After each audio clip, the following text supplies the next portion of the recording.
Good evening. My name is Mariah Peterson, and I will be presenting on asthma in the pediatric population.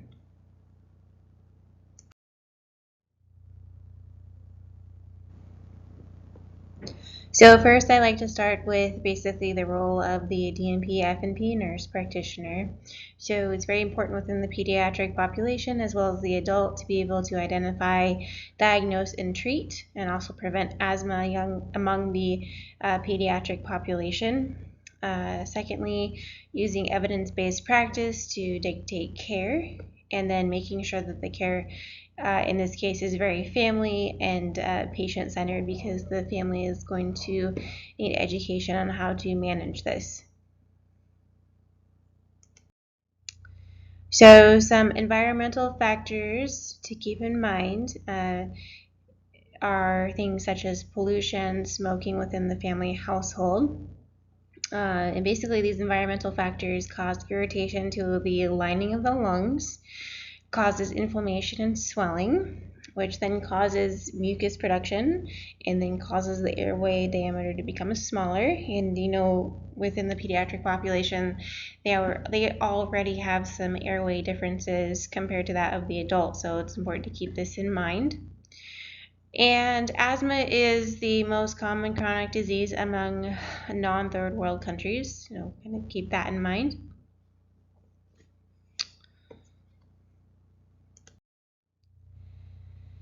So the pathophysiology essentially starts with inflammation of the airway, which is due to mast cell activation and the response due to some particular allergen or environmental factor.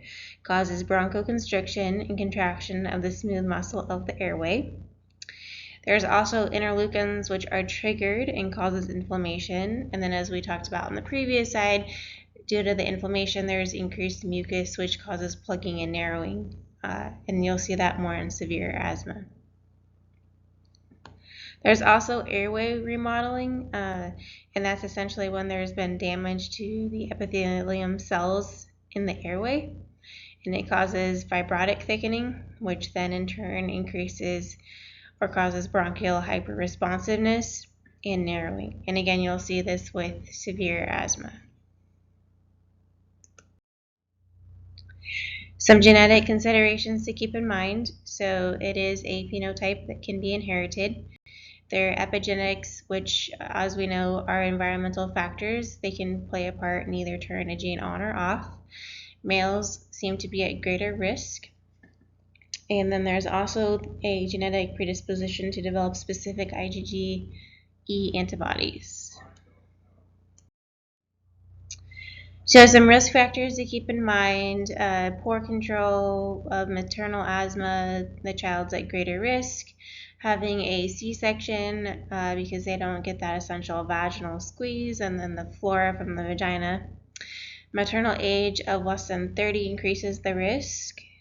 Atopy and allergens, indoor and outdoor pollution, and then obesity linked with sleep disorder. An interesting fact, they found that sleep disorder is known to increase the risk of asthma by a 3.6-fold, and that's up to date. So clinical presentation: if they present before the age of 5, generally it's common. There'll be a cough in response to something such as cold air, crying, or allergen. The cough lasts longer than 3 weeks.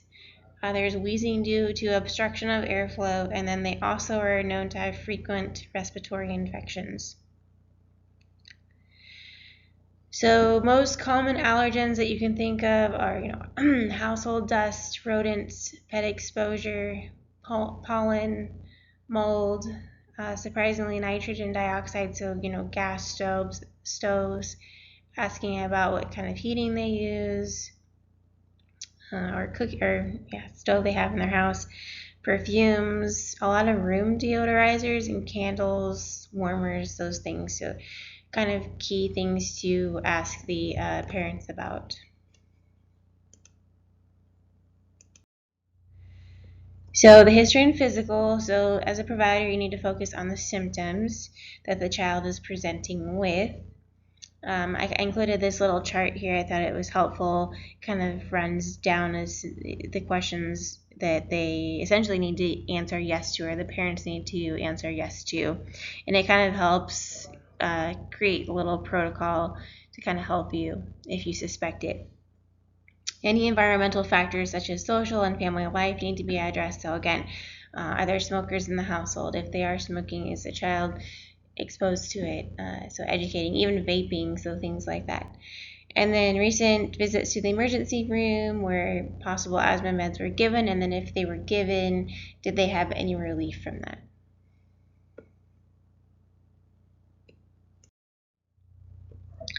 So examination. So during an acute attack, it's pretty obvious. You'll see tachypnea, hypoxia, wheezing, accessory muscle use, retractions with long expiratory phase. They'll be extremely wheezy. They may be tripoding.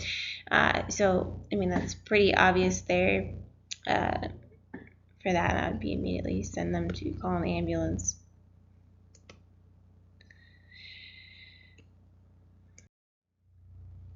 So for the non-acute asthma exam, findings are a little bit obviously more subtle. So they'll have a dry cough. Generally, it's productive from some mucus, frequently sick or nasal discharge. They'll have the shiners under or dark circles under their eyes, and an increased anterior and posterior chest diameter. So diagnosis is based off of 3 elements. So first is airflow limitation, so air in or out, reversible airway obstruction once meds are given and asthma is controlled, and then you can use exclusion to diagnose.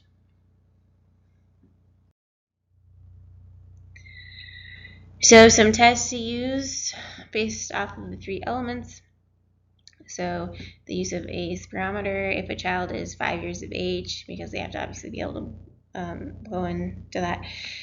Less than 5 years of age basically is a trial of asthma medications if they're presenting or you suspect it, and then also probably a referral to a pulmonologist where they can do functional tests. You can also do allergy testing since asthma is, generally you can have the IgE response, and then the chest x-ray. So the spirometer will allow the provider to see if there's airflow obstruction, as it includes forced vital capacity and forced expiratory volume. It should also be done before and after the administration of a bronchodilator to assess for reversibility.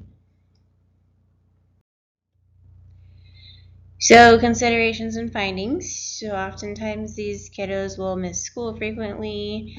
They have limited physical activity since they, feel like it's hard to breathe, or they might feel they can't catch their breath, and that's kind of a scary feeling. Psychological issues, again, related to that. When the attacks happen, and if they're severe, they might feel like they're going to die due to the lack of being able to move air in and out. So being conscious of that is important. So interventions and treatment. So basically the American Academy of Pediatrics has created a stepwise, basically, management protocol treatment. So you move up or down on the steps depending on what the parents and the patient's reporting. So children less than 4 years of age with persistent asthma, start with step 1. So a short-acting beta agonist is needed, so albuterol. And then if that's not working, then you can start with move to step 2, which is a daily low dose of a steroid. So you always want to follow the step approach and closely watch the patient. And again, you can adjust up or down depending on the symptoms or if they're having relief. And step 1 and 2 is classified as intermittent and mild persistent asthma. So keep that in mind. And then after age 4, that's when they're cleared to use the steroids with the short-acting beta agonist. So again, in this case, they would be separate.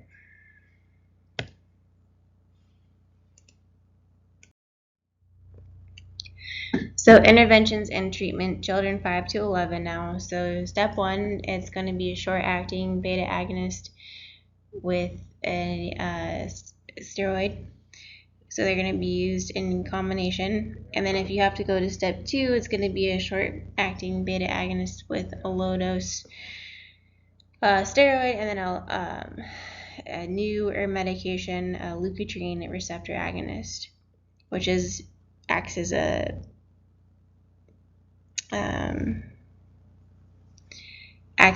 there's more of a long-term effect with that. And then for children with moderate to severe asthma, you're going to use step 3 and 4, and that's going to combine with a steroid and then a long-acting beta agonist rather than a short-acting for quick relief therapy. So that's the main difference there.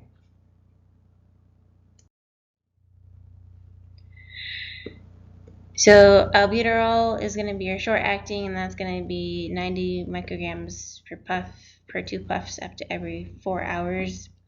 Your long-acting, most common is formoterol, which is 24 micrograms per day, and then your glucocorticoids, bucenide is going to be the 90 microgram per inhalation.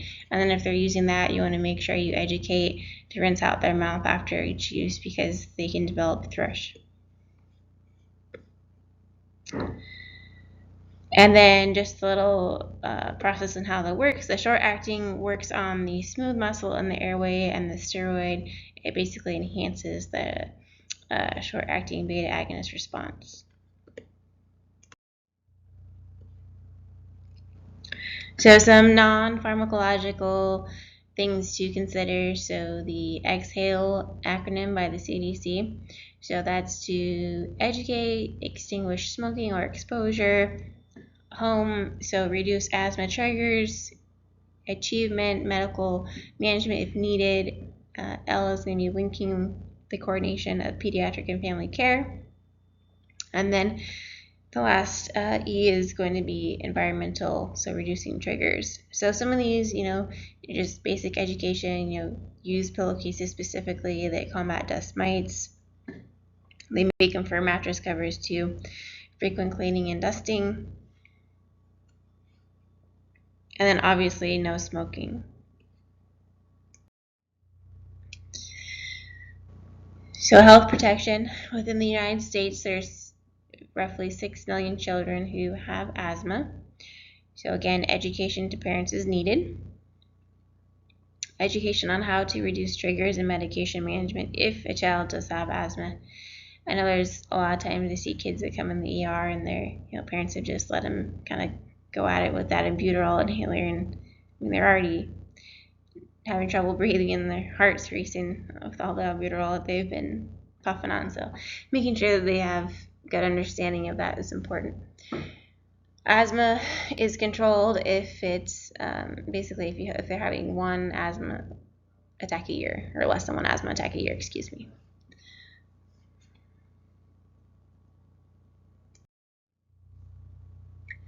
So health promotion continued. So a child with asthma, a parent may ask you, they can't do sports or they can't do certain activities. And that's a misconception. They can do all normal activities. It just is important to make sure that their asthma is managed before they start those activities. And that would obviously be covered in the physical. Do not... And another thing is too, so you want to make sure that they understand that they shouldn't be waking up from sleep more than 1 to 2 nights a month. So if a family member comes in and they're stating that, then that obviously is a cue to you as a provider that their asthma is not being well managed. And then again, understanding how to use inhalers and nebulizers.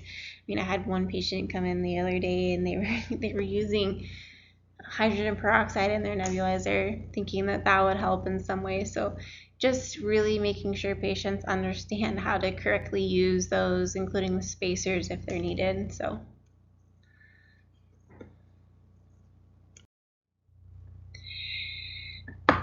then touching on the spiritual care.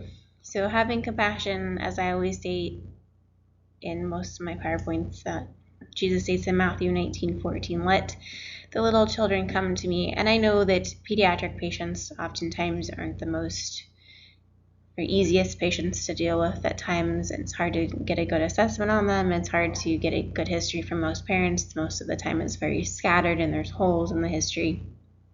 Or sometimes the parents aren't involved, and that makes it even trickier. So I think having compassion and patience is very important with most of these cases, and taking the time and not being in a rush, trying to get to the root of the problem, continuing to, kind of ask open-ended questions, just ensuring that, these kids are getting taken care of and that, asthma is not being missed, because that's a pretty significant thing for a kid to have to live with. And then as providers, you have a special place, again, just, with children, despite the difficulties that they present, especially in terms of compliance and examination, as I just touched on. And also, I think it can be frustrating because oftentimes parents aren't compliant. So making sure that you're getting good follow-up, I think, is essential. So again, going back to that model, ensuring that the care is provided to the family as a whole, things that they can do as a family to help the child, touch on all those things. They're important. Ensuring that there is a safe place for the patient, mother to father, to talk.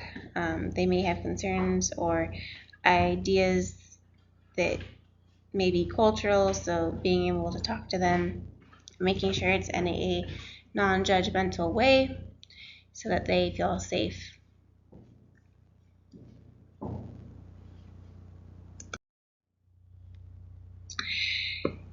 And that concludes my presentation. Thank you very much.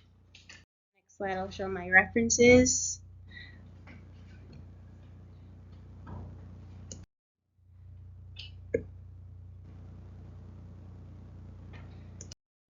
One more.